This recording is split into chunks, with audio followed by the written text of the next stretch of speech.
Leero nkuleetedde abayimbi 10 abasinga obugagga mu ggwanga Uganda omwaka guno ogwa 2025. Nkwaniriza ku Falke Official mukutuuka ogenda okuba ng'oyita okumanya ebyo byonna ebikwata ku baserebu bo wano mu ggwanga Uganda ko ne wabweru wa Uganda bannabyamizannyo bayimbi oba bazannyi ba firimu beera ng'ate osubscribinga ng'okimanyi eno channel ejja kuba nga ekutuusako ebyo byonna ebibakwatako. Kati ate gwe anyumirwa ebinnauganda njagala okutegeeza nti wano tukuzannyira ebinnauganda nga bya butundutundu era nga ssaawa zino kaseeri kaffe akayitiko bakayita obwenzi ku kyalo era nga nkakasa ojja kanyumirwa ate nga bingi by'ojja okuba nga nte oyiga. Kakati ate gwe ayagala comedy mu lulimi Oluganda, yes subscribinga ate tubeere nga tugenda mu maaso. Kugambye nkuleetedde abayimbi 10 abasinga obugagga mu ggwanga Uganda era nga tetugenda kubeera nga nte tulwawo okujjako okuba nga tusumululirawo. Ku namba 10 tulinako Gravity Omutujju. Gravity Omutujju ono amanya ge amazaale ye Gelson Wabuyu era nga njagala okutegeeza nti y'omu ku barapa be tulina wano mu ggwanga Uganda era nga okusinziira ku style gy'akubamu omuziki gwe kimuleetedde okubeera nga nte afuna audience nnene nnyo naddala ey'abavubuka mu ggwanga Uganda.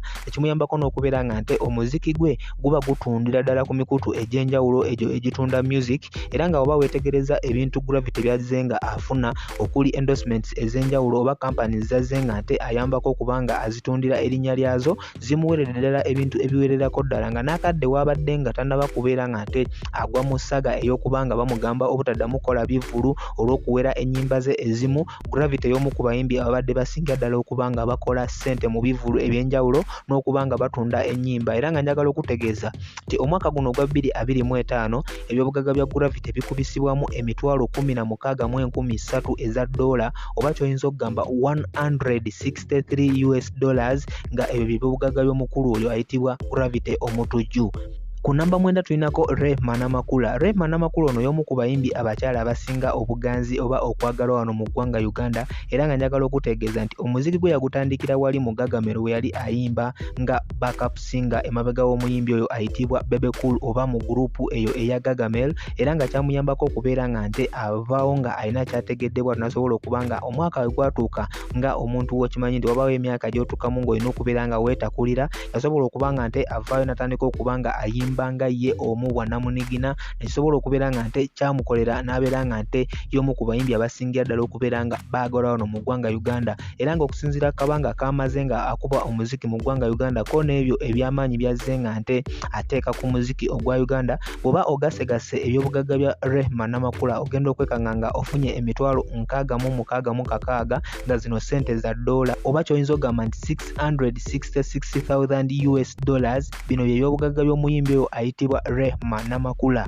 Ku namba 8 tulinako Palaso era nga amanya ge amazaale ye Pius Mayanja. Ono tumumanyi bulungi nti ava wali mu the Mayanja family era ng'eno family kumpi ya muziki yonna era nga Palaso ono y'omu ku bayimbi abazze nga bakola collabos ez'enjawulo wamu n'okuta ennyimba nga zo zifuuse hit naddala emyaka gye tukubye amabega. Y'omu ku bayimbi abazze nga beefuga music industry ey'eggwanga Uganda era nga kimuyambyeko okuba nga nte akola concerts ez'okumukumu wamu n'okubeera nga agenda mu bivvulu eby'okumukumu ne kimuyambako n'okubeera nga nte akasente ke kaba keeyongera era nga yetwogerera ssaawa zino mu 2025 ebyobugagga bya Palaso bikubisibwamu emitwalo 7 egya dola oba kyoyinza okugamba nti $700,000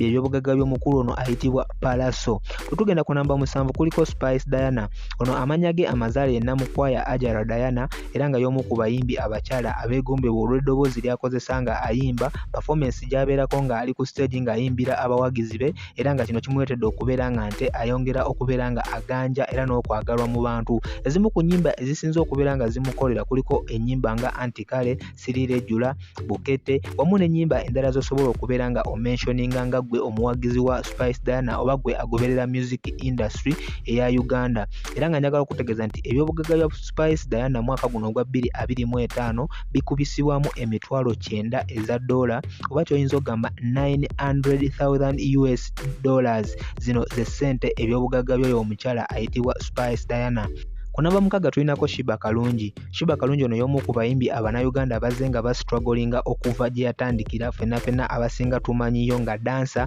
wali mu kibiina ekya Obsession ng'era yatandikanga asaaga obula ate n'afuukira ddala omuntu ow'enjawulo bw'atyo ne batandika okuba nga bayimbanga group eya Obsession ne basobola okuba nga nte beeyawula era bw'atyo n'abeera nga ayimba nga ye omuntu ne yeegattako ku ttiimu eya No Sleep oba ku ttiimu No Sleep n'akubirawo ddala omuziki ebbanga eryawera era nga njagala okutegeeza nti Teshiba ono y'omu ku bayimbi abakyala abasinga obuganzi mu ggwanga Uganda era nga bingi byazze nga afuna mu music ono gw'ayimba wamu n'okubeera nga nte ebyobugagga bye byeyongeredde ddala era nga oba obigasegase omwaka guno ogwa 2025 ebyobugagga bye bikubisibwamu miliyoni 1.5 eza dola oba kyoyinza okugamba 1.5 US million dollars nga by'ebyobugagga by'omukyalo oyo ayitibwa Shiba Kalungi.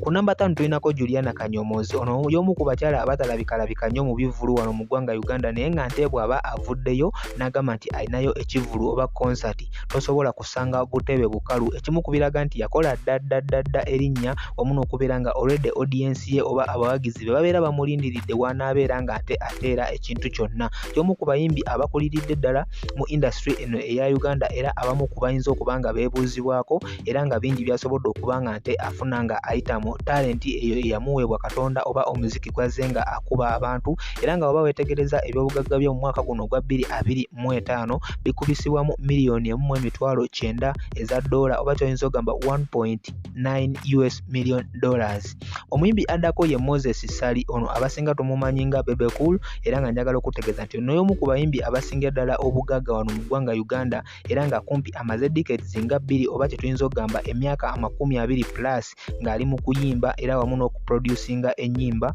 Njagala okutegeeza nti ono alina record label eyitibwa Gagamel era nga ne companies nnyingi zazze nga nte akubira obulango obw'enjawulo wamu n'okubeera brand ambassador owa companies ez'enjawulo n'okubeera nga nte y'omu ku bantu abakubira president w'eggwanga lino Uganda Yoweri Kaguta Museveni obululu era nga ekyo kimuleetera okubeera nga account ye ey'okubeera nga nte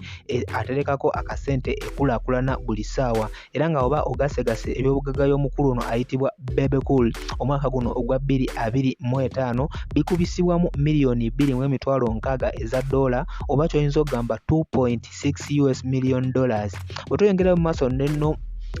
mu maaso n'omuyimbi addako ye Eddie Kenzo era nga amannya ge amazaale ye Edilisa Musuuza ono y'omu ku bayimbi abakyali mu myaka emito naye nga yes akasente akavuganya n'abo abasooka edda mu industry eno era nga njagala okutegeeza nti okuva lwe yakuba akayimba Sitya Losi Sitamina n'ennyimba ezaddako awo yafuuka ddala omuntu ow'enjawulo wano mu ggwanga Uganda nga sikola bukozi linnya wabula n'okubeera nga nte akasente ke keeyongera wano ku account ye era nga njagala okutegeeza nti Eddie Kenzo ono y'omu ku bayimbi kituufu abasuza akasente era nga kamulabika era nga oba ogasse ebyobugagga byo mu mwaka guno ogwa 2025 ojja kwekanga nga ofuna miliyoni 4 eza dola oba kyoyinza okugamba 4 US million dollars nga by'ebyobugagga by'omukulu ayitibwa Eddie Kenzo. Omuyimbi ali ku namba 2 ye Jose Chameleone ono amanya amazaale ye Joseph Mayanja era nga ye yakuyimbira Valuvalu Bayuda Badilisha ko n'ennyimba ez'enjawulo era ng'ono atwalibwa nga legend wano mu ggwanga erya Uganda mu nsonga ezo eza music. Njagala okutegeeza nti Chameleone ono y'omu ku bayimbi abasinga ddala okubeera nga basasulwa wano mu ggwanga erya Uganda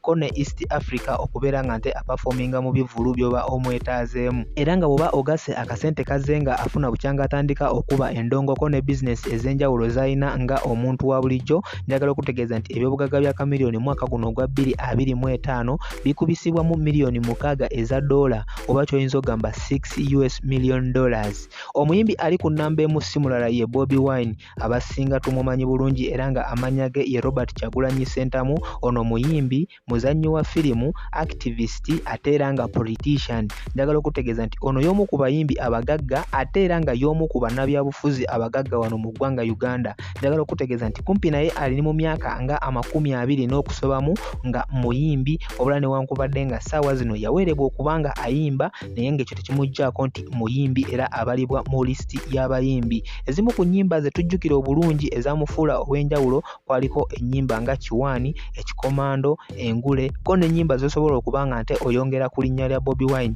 era nga bintu bingi nnyo byazze nga nte akola akasente akafunidde ddala mu nsonga eyo ey'okuba omuziki era wamu n'okubeera nga bizinesi nnyingi zasobodde okuba nga atandikawo ezisobola okuba nga zongera akasente ke era nga oba ogasse ebyobugagga bya Bobi Wine ogenda okwekanga nga ofunye miliyoni 7.2 eza dola oba kyoyinza okugamba nti 7.2 US million dollars. Yes, abo be bayimbi abasinga obugagga mu ggwanga Uganda. Sigenda kubanga nte nsukawo okujjako okubanga nkujjukiza gwe atannaba kubanga subscribinga ku Falke Official tweyongere okubanga tumanya agamawulire agatambula mu entertainment naddala abo abantu Kifula Entertainment. Fonna sigenda kubeera nga nsukkawo okujjako kubanga nsaba Mukama Katonda akunkuumire, tusisinkane mu vidiyo eddako. Bye bye.